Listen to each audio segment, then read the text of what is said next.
La clasificación de las ciencias. La caracterización general de la ciencia brinda una visión unitaria de las distintas disciplinas consideradas científicas. Pero estas se diferencian por los aspectos y ámbitos estudiados como por las metodologías utilizadas. Tales diferencias nos impiden agrupar a las ciencias por sus rasgos comunes. Toda clasificación supone criterios. Cuando se trata de clasificar a las ciencias, se suele considerar como criterios de clasificación el objeto de estudio y los métodos. Se denomina objeto de estudio al sector o ámbito de la realidad estudiada. Verbigracia, la biología investiga a los seres vivos, mientras que la astronomía se ocupa del movimiento de los cuerpos celestes, así como a la perspectiva o punto de vista que interesan la investigación. La historia, la psicología, la biología humana y la antropología se dedican al hombre, objeto, pero se dirigen a aspectos diferentes, objeto de estudio. Los métodos pueden considerarse en dos sentidos: por un lado, como procedimientos para el logro de conocimientos, para descubrir o formular teorías, y, por otro, como las formas de justificación de la verdad de las proposiciones científicas. Las nociones de contexto de descubrimiento y contexto de justificación se relacionan respectivamente a esos dos sentidos en que puede hablarse de métodos. El primer contexto comprende elementos subjetivos y situacionales, que operan cuando un investigador busca formular su teoría. Actualmente algunos epistemólogos tienden a separar tajantemente ambos contextos y a desentenderse del de descubrimiento. Piensan que su análisis pertenece a una psicología del conocimiento. El contexto de justificación es lo importante, para estos epistemólogos, si se pretende deslindar lo científico de lo que no lo es, o, lo que es lo mismo, brindar criterios de demarcación y comprender la validez de los conocimientos de las ciencias. Se entiende así que para la clasificación de las distintas disciplinas, se tomen hoy en cuenta los métodos para justificar la verdad de las proposiciones científicas. Otros criterios para la clasificación atienden a la especie de enunciados que formulan las ciencias, y el tipo de verdad de los mismos. Recordemos que hay proposiciones, sintéticas o contingentes, que informan sobre la realidad mientras que otras nada dicen de la realidad, analítica o tautológica. Mientras a las primeras les corresponde una verdad, contingente o fáctica, en el caso de la segunda su verdad es necesaria o formal. Las ciencias se dividen en formales y fácticas, del latín, factum, hecho. La matemática y la lógica son ciencias formales. Su objeto de estudio no existe en la realidad espacio-temporal. Los números y las figuras geométricas son meras ideas o pensamientos, pero pensamientos que pueden ser aplicados a la realidad empírica. Desde otra perspectiva puede decirse que los signos del lenguaje matemático y lógico no refieren a una realidad extralingüística. Son lenguajes formales, puesto que utilizan signos vacíos de contenido, de significación. Esta característica permite comprender la aplicación de la geometría a la realidad.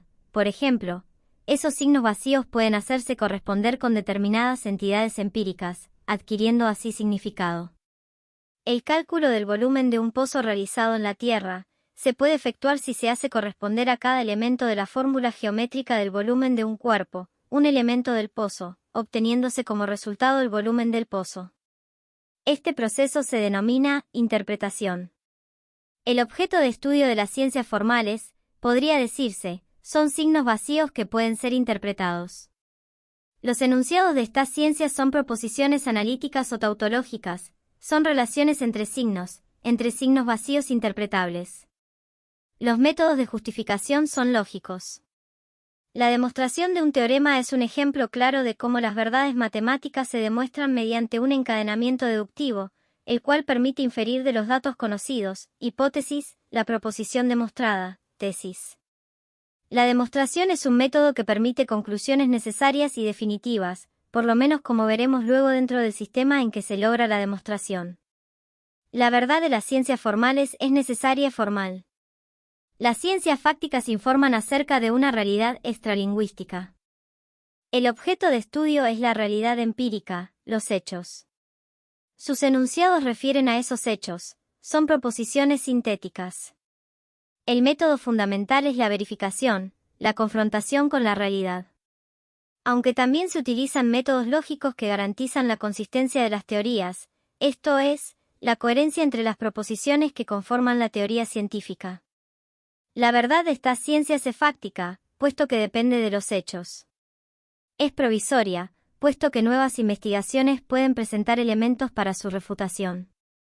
La física y la química son los ejemplos más claros de cómo en las ciencias fácticas se opera con interpretaciones de la matemática.